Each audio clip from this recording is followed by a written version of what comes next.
Car il est là. Oui, en studio, à mes côtés, mesdames et messieurs, nous sommes ce soir avec Loïc Kiné. Bonsoir Loïc. Bonsoir. Responsable média de Génération Star Wars et science-fiction manifestation qui se déroule les 26 et 27 avril prochains. AQC, et oui, c'est le retour parce que ça fait un petit moment maintenant qu'elle existe, cette manifestation, dites donc. Hein. Et oui, ça fait 26 ans, depuis 1999. C'est incroyable ça. Hein. Ouais, ça fait une sacrée longévité quand on y pense. Et vous, ça fait une vingtaine d'années déjà que vous êtes dans cette histoire. Ouais, c'est ça. C'est ça, fan. Je suis venu les voir un jour, il y a maintenant effectivement un peu plus de 20 ans. Et puis j'ai fini par me faire happer et adhérer à cette association. Vous étiez un jeune padawan. Exactement. J'ai commencé comme jeune padawan. Comme tout le monde. Et aujourd'hui aguerri, quoi. C'est fabuleux. Alors après 20 ans, oui, on peut le dire. On peut le dire. Vous êtes réellement passionné par Star Wars, Loïc? Ouais, bien sûr. Moi, je suis un fan depuis très longtemps. Les films, les livres, les BD, un peu de collection, même pas mal. Et puis aussi mon père, lui, qui était aussi fan des livres. Il y a une petite transition. Ouais, les films et les livres. Un peu de BD aussi. Ah d'accord. Ah oui, c'est bien ça. Donc voilà. Transition familiale, transition dans la... J'essaie de faire pareil avec mes enfants, doucement, tranquillement. Mais alors justement, est-ce qu'il y a des objets dont vous êtes particulièrement heureux? Je dirais pas fier, mais heureux d'avoir. Parmi tout ce que vous avez. Ouais. Des choses exceptionnelles. Moi, j'ai mis un peu le doigt dans les Lego il y a quelques années.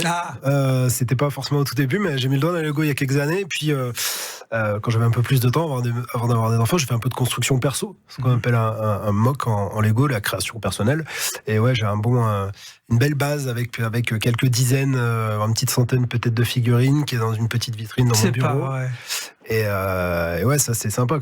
Faire un peu de création perso, j'ai pas le talent de ceux qui font eux-mêmes des répliques de costumes, de casques, des peintures et autres. On en a plein qui viennent chez nous, mais c'est pas mon cas. Donc un petit peu de Lego perso et pouvoir faire un peu de créativité autour de ça, quand en plus on n'a pas trop de talent, c'est plutôt sympa. Ouais. C'est pareil, les Lego Star Wars, ça fait un moment maintenant qu'ils existent. Hein. Il y a une sacrée histoire là aussi. Hein. Ouais, et puis ça s'est beaucoup transformé. Avant c'était les têtes jaunes, maintenant c'est des choses qui ressemblent beaucoup plus. Il y a des grosses pièces.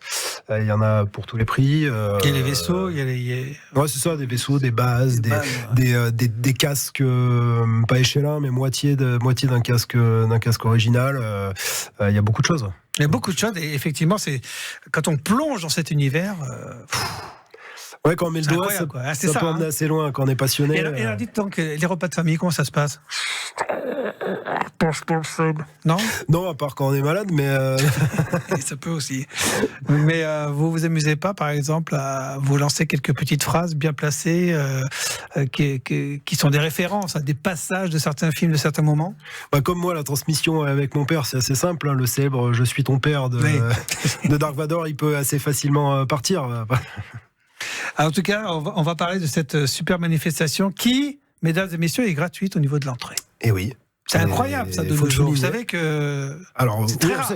On le sait, on y tient. Ça fait vraiment partie de l'ADN de la manifestation, qui était au départ une petite réunion de collectionneurs. Hein. Aujourd'hui, on est un gros événement, mais au départ, c'était une petite réunion de collectionneurs qui venaient montrer justement leur collection. C'était peut-être pas encore des Lego, mais des choses du genre.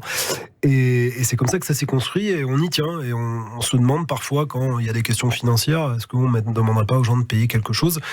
Et... on se demande si on devait être obligé de faire ça, ce qui n'est pas le cas, clairement. Est-ce qu'on n'arrêterait pas, en fait? Parce que ça changerait trop la façon de venir. Nous, on propose des choses pour les fans, mais aussi pour les familles de Vichy, de Clermont, de l'Allier, de la Loire, qui viennent chez nous voir, qui sont moins fans, qui viennent s'immerger un peu, voir des costumes, voir des décors. Pour les et peut-être qu'on les aurait moins. Et puis ça donne un peu une je vais pas dire une philosophie, mais une couleur à l'événement que d'autres événements plus gros, qui présentent peut-être plus de choses, n'ont pas. Et donc, on y tient. Allez, on en parle ce soir dans les décodeurs. Manifestation qui se déroule les 26 et 27 avril. C'est donc à QC, à l'espace Chambon, de 10h à 18h, 26e édition, entrée gratuite. On parle Génération Star Wars et science-fiction ce soir. On se retrouve juste après Miley Cyrus. Enfin, la suite. Ici, Pays d'Auvergne. Les décodeurs.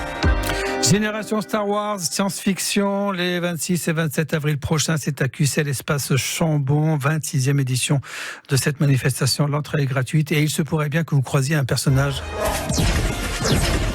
Et oui, vous l'avez reconnu? Non, c'est pas lui. Ce cri, c'est Chewbacca, c'est pas croyable. C'est lui. Loïc Kiné, responsable média de Génération Star Wars et science-fiction, est avec nous.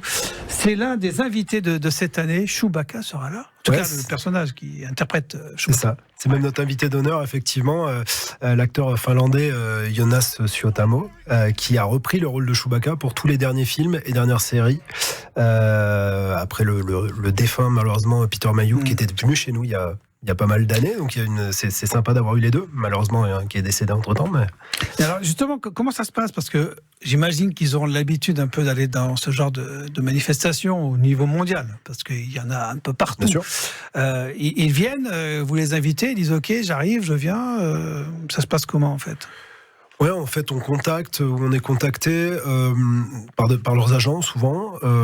Parfois, sur certains acteurs en direct. En fait, on a un responsable des acteurs qui prospecte. On a, on va dire, un réseau de contacts, d'agents. Et puis, on voit ce qui peut nous être proposé, qui peut être disponible.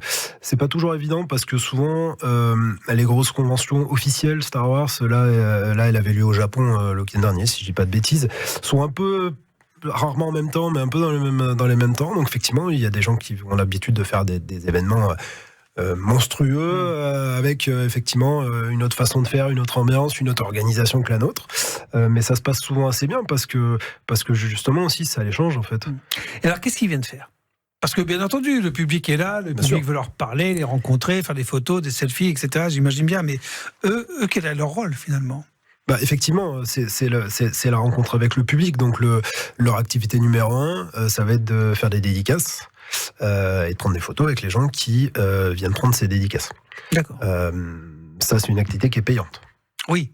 Voilà. Enfin, on a parlé de l'entrée gratuite, ça par contre, c'est payant. Et au-delà de ça, et ça c'est totalement gratuit, il y a toujours une séance de questions-réponses avec nos acteurs qui aura lieu le dimanche après-midi, comme d'habitude, où là, effectivement, durant 1 heure, le public a l'occasion de poser toutes ces questions à nos acteurs c'est sur le mode d'une conférence en fait, voilà, d'un échange avec eux. Et c'est vrai que c'est souvent un moment très sympa à partager, bien sûr. Oui, bien sûr. Alors, parmi les autres personnalités qui seront présentes, on voit Andy Secombe, Brian Herring et Elizabeth Dullo. Mais il y a aussi John Jackson Miller, Alexis Briclot. Il y a vraiment du monde, quoi. Oui, c'est pas juste un ou deux, quoi. Bah, effectivement, en gros, on a 4 acteurs assez différents, puisque du coup, il y en a, c'est quelqu'un qui joue masqué dans tous les nouveaux films. Elisabeth a joué dans des séries. Andy Secombe, c'est plutôt un doubleur. Et Brian Herring, c'est plutôt un maquettiste, marionnettiste du droïde BB-8. Le petit droïde orange, là, tout rond. Et puis les 2 autres noms que vous avez cités, John Jackson Miller, c'est un auteur de romans officiel. Il a fait 5-6 romans Star Wars, du Star Trek, du Batman, je crois aussi. Et Alexis Briclot, c'est un illustrateur qui bosse notamment sur des concept art pour les films de Marvel. Et là, qui lui aussi aura une conférence, alors on appelait ça une masterclass, samedi après-midi, pour échanger avec le public sur justement son travail pour Marvel, du concept art à l'écran. Ça, c'est quelque chose qui est un peu nouveau. On avait Il y a pas quand même des forcément pointures, hein. Ouais, on essaye. Ouais, si, quand même. On essaye. Ouais, Ça fait partie des objectifs. C'est pas toujours facile, mais ça fait partie des objectifs de pouvoir, montrer des personnalités qu'on n'a pas l'habitude de voir, même si les invités ne sont qu'une facette de la manifestation. Bien sûr, on y reviendra puisqu'on va poursuivre cette conversation. 18h24. Voici le groupe Indochine et on reparle de cette convention. Les responsables de Génération Star Wars et science-fiction, manifestation de la QC à l'espace Chambon les 26 et 27 avril prochain. C'est la 26e édition de cette manifestation. L'entrée est gratuite. Trop de colère en lui. Oui. Il n'est pas prêt. Yoda est là. Je suis prêt, Ben, je peux être un Jedi. Ben, dis-lui que je suis prêt. Prêt, tu croisette. Comment peux-tu savoir? Depuis 800 ans, je forme des Jedi. À mon seul jugement, je me fie pour savoir qui doit être formé. Pensez-vous, après 20 ans, Loïc, être prêt à être Jedi? Allez, je vais dire oui. Oui, d'accord. Je vais dire oui, c'est bon. 800 ans, c'est peut-être un peu trop. 20, c'est bien. Alors, c'est quand même une sacrée saga avec de sacrés personnages aussi. Hein, oui, qui ont marqué, alors, de par leurs habits, de par leur visage, de par leur manière de parler, les robots, etc. C'est vrai que c'était très, très, très réfléchi. Et ça nous a marqué. C'est vraiment les personnages qui sont ce qui sort de cet univers, presque plus que le côté pure science-fiction.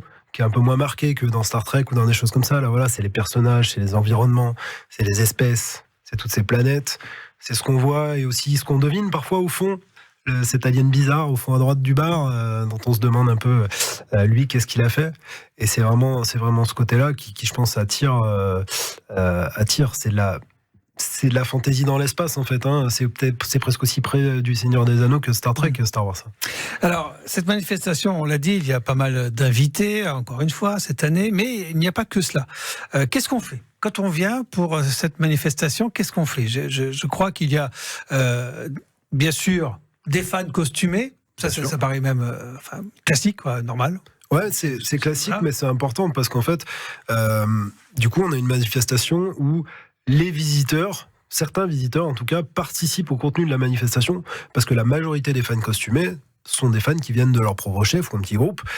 Effectivement, nous, on invite des associations costumées tous les ans, mais il y a au moins la moitié, si pas, et sans doute beaucoup plus, des costumés qui sont là, qui sont des gens qui sont des visiteurs comme vous et moi, simplement, et qui vont du coup participer au contenu. Les enfants, c'est d'abord ce qu'ils vont voir, et c'est vraiment quelque chose qui participe aussi de la manifestation. Et certains font leur costume, en fait. Oui, beaucoup. Il y en a beaucoup qui créent, qui cousent, qui brodent. Qui cousent, qui brodent. Il y en a même qui font qui moulent leurs armures. C'est un peu plus rare, mais ça existe aussi. Et du coup, oui, il y a tous les personnages. Il n'y a pas que du Star Wars. En majorité, mais voilà, il y a ça aussi, c'est une ouverture d'esprit aussi qui est un peu plus large. Bon, donc on vient, on peut rencontrer les invités, on a parlé des conférences, il y a aussi des animations, des expositions, il y a tout un ensemble de choses à faire et à voir. Effectivement, il y a beaucoup d'expositions. Effectivement, là, voilà, c'est quelque chose qui va s'adresser plus au grand public, comme les costumés. Cette année, on a un décor de la cantina sur 40 mètres carrés Échelin. On va aussi avoir le musée de la miniature du cinéma de Lyon qui revient. Ils n'étaient pas là l'an dernier, mais c'est un partenaire depuis quelques années, voire même des amis, et qui viennent avec des pièces du musée, donc des pièces qui ont servi dans les films de Star Wars et d'autres. Certaines pièces qui sont même pas encore passées par le musée. Donc voilà, ça, c'est des choses qui sont quand même assez intéressantes à voir. Si vous pouvez pas aller au musée à Lyon, ce qui vaut aussi le détour. Donc là, c'est curieux en plus de voir ces pièces, quoi. C'est pas des choses qui sont faciles à voir hors des musées. Même il y en a pas tant que ça, des musées. Le musée j'imagine le fan, le passionné qui va là-bas pour découvrir des choses, pour assister à cela, pour voir ces pièces, pour l'ambiance bien sûr, mais aussi pour se dire, je suis très très proche finalement, très très près de la saga. Ouais, c'est vrai qu'on a le côté un peu immersion dans l'univers, donc ça effectivement c'est les costumés, c'est les décors, mais on a aussi touché du doigt les films, comment ils sont faits, et là effectivement c'est les acteurs. Et ça va être effectivement ce genre de pièces qui ont servi dans les films. Et on a réellement servi dans les films, c'est fou quoi. Ça, ce sont des reliques, on peut le dire. Allez, dernière partie dans un instant. Aujourd'hui, nous évoquons Génération Star Wars et science-fiction.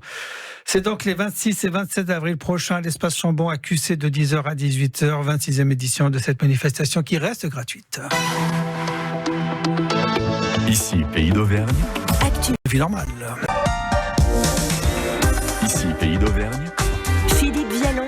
Les décodeurs. Allez, dernière partie de ces décodeurs consacrée à cette manifestation Génération Star Wars et science-fiction 26-27 avril à l'Espace Chambon de QC, 10h-18h, 26e édition, d'entrée gratuite.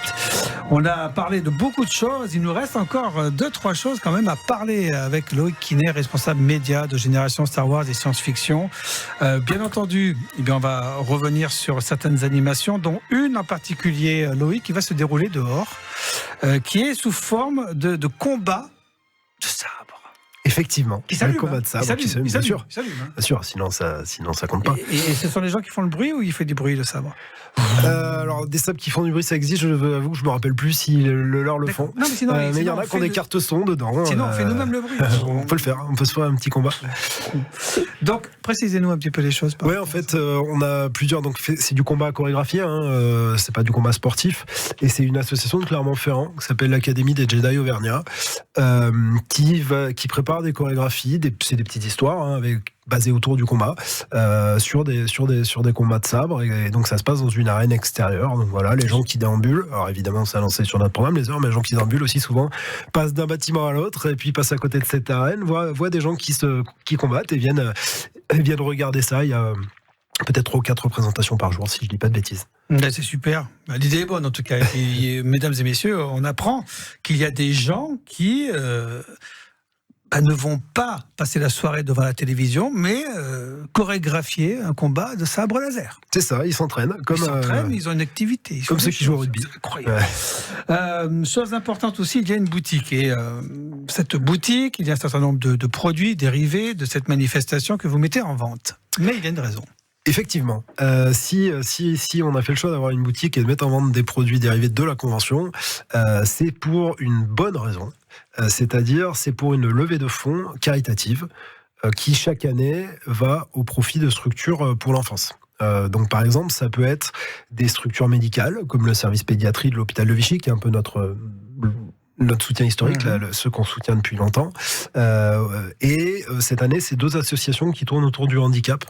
Et donc, effectivement, on va proposer cette boutique. Il y aura des pins, il y aura des patchs, il y aura peut-être des marque-pages, des choses comme ça, divers goodies à tous les prix, mais plutôt des choses assez peu chères. Et 100% des bénéfices sont reversés directement aux associations.